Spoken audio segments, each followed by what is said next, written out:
There was a forgiveness study that was done in Stanford. There was a book on it written, but it was a book that popularized this social science study. But they looked at forgiveness and the impacts that forgiveness has. And they used several case studies. One of them was people in Ireland who had been victims of terrorism by the IRA. So Protestants who had been victims of terrorism.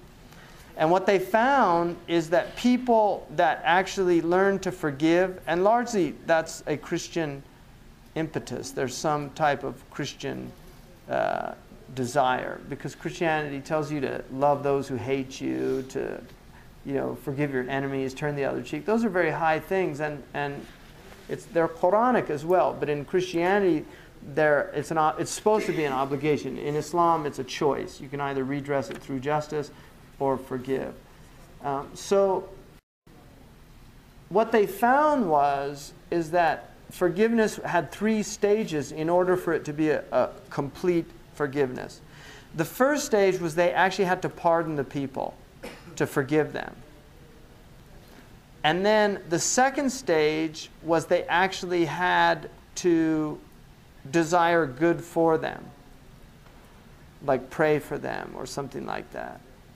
And then the third stage was they actually had to do something good to them to complete it. So it wasn't enough just to forgive, like I forgive them. No, it was actually to forgive them and then to desire good for them. Like in your heart, you actually want good to come to them, not bad or harm.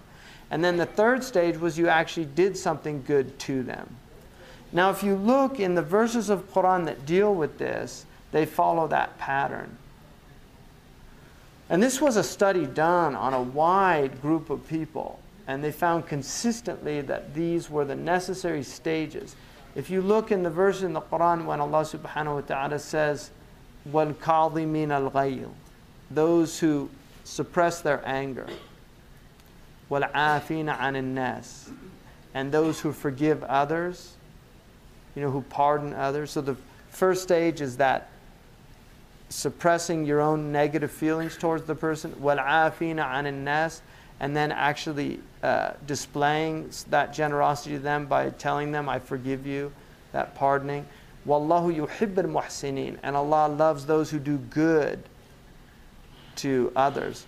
And there's a famous story of Ja'far al-Sadiq radiallahu anhu when he had a servant who spilt some hot water on him. And he started to get angry, and the servant said, وَالْقَاضِمِينَ الْغَيْظِ. Because these people knew like Sheikh Abdullah bin Bayya, his servant, he has ijazah in Quran. Really? So he said, كَظَمْتُ غَيْظِي, I've suppressed my anger. And then the servant said, وَالْعَافِينَ عَنِ النَّاسِ, and those who forgive. He said, عَفَوْتُ عَنْكَ, I forgive you. And then he said, وَاللَّهُ يُحِبُّ الْمُحْسِنِينَ, and Allah loves those who do good. He said, أَنْتَ حُرْ لِوَجْهِ اللَّهِ, you're free for the sake of God. So he freed him.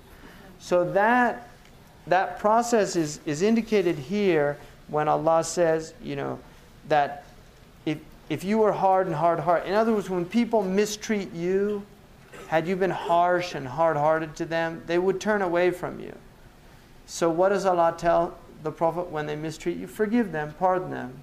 فَعْفُ عَنْهُمْ وَاسْتَغْفِرْ لَهُمْ, ask forgiveness, desire good for them. And then وَشَاوِرْهُمْ فِي الْأَمْرِ, ask their advice. I mean, how's that going to make somebody feel? It's going to make them feel good, important. He doesn't need their advice. Prophet ﷺ doesn't need their advice. He's got Jibreel's advice. He's got the advice of Rabb al-Alameen. But that asking the advice is empowering people, making them feel part of something. And then Allah says, فَإِذَا عَزَمْتَ, but once you've decided to do something, فَتَوَكَّلْ عَلَى اللَّهِ, trust in God. Once you set out to do something, trust in God. إِنَّ اللَّهَ يُحِبُّ الْمُتَوَكِّلِينَ, Allah loves those who trust Him.